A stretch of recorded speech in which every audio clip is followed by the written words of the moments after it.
On the night of December 23, 2025, silence over Eastern Europe did not last long. As the cold winter air settled over Ukrainian cities, the sky suddenly came alive with distant flashes of light. What followed would become one of the most intense nights of the ongoing conflict, a night that millions would remember not by the date on the calendar, but by the sound of explosions above their homes. Without warning, air raid sirens echoed across multiple regions. Families who had already learned the routine of war moved quickly, grabbing children, phones, and warm clothing before heading underground. Above them, missiles sliced through thick clouds, leaving burning trails across the sky, while drones moved silently in coordinated paths, scanning, tracking, and striking. This was not a random strike. It was carefully planned, timed, and executed on a massive scale. Within minutes, explosions were reported in several cities. Power stations went dark. Entire neighborhoods disappeared into darkness as electricity failed. The night sky glowed orange as fires burned uncontrollably, reflecting off windows and frozen streets below. For many civilians, the first signs of the attack were not the explosions themselves, but the sudden loss of power.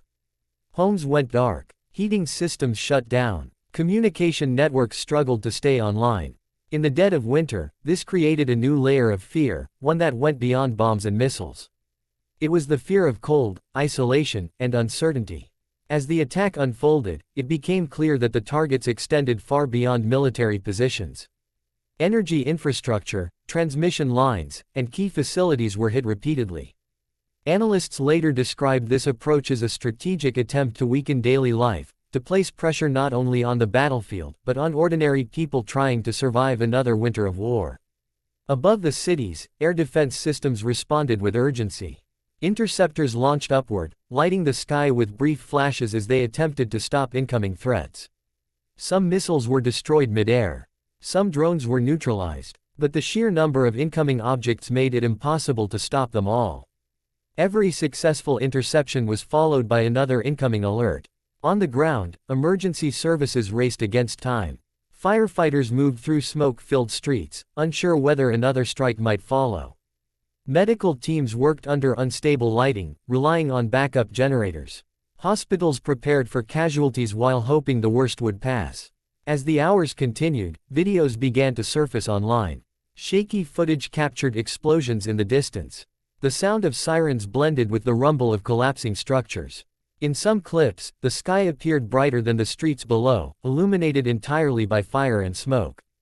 International attention shifted rapidly. Newsrooms across the world interrupted regular programming.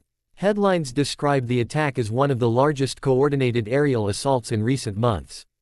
Governments issued statements calling for restraint, while military analysts warned that this escalation could shape the next phase of the conflict.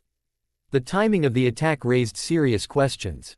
December 23 sits at the heart of winter, when energy demand is at its highest. Heating, water systems, and communication networks become lifelines. Disrupting them does not just create inconvenience, it threatens lives. Experts noted that this timing suggested a calculated effort to maximize pressure at a moment of vulnerability.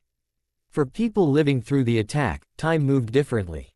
Minutes felt like hours. Each explosion raised the question of whether it was closer than the last. Parents tried to keep children calm while listening for updates that might never come. In shelters, strangers sat together in silence, united by fear and exhaustion. As dawn approached, the intensity slowly decreased, but the damage remained. Smoke lingered over cities. Burned buildings stood like shadows against the morning light. Power crews assessed the damage, knowing that repairs would take days, if not longer. For many, the night ended not with relief, but with the realization that recovery would be slow and uncertain. Military experts began analyzing what the attack revealed. The coordination between drones and missiles suggested a clear strategy. Drones were used to overwhelm defenses and gather information, while missiles followed to deliver heavier strikes. This combination reflected an evolution in tactics, one that continues to redefine modern warfare. Diplomatically, the attack complicated an already fragile situation. Calls for dialogue clashed with warnings of retaliation. Each side weighed its options, aware that every response carried consequences far beyond the battlefield. Markets reacted. Energy prices shifted. Global tension quietly increased. Yet behind every political discussion and military briefing were the people who lived through the night. Shop owners staring at shattered windows. Elderly residents sitting in cold apartments without power. Children asking questions that had no easy answers. War, once again, reminded the world that its true cost is always paid by civilians.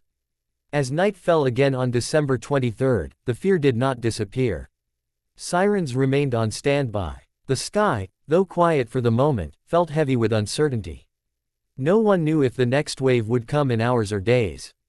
All they knew was that the war had entered another dangerous chapter. This attack was more than a headline. It was a message written in fire across the sky. A reminder that modern conflict is no longer confined to front lines. It reaches cities, homes, and ordinary lives with terrifying speed.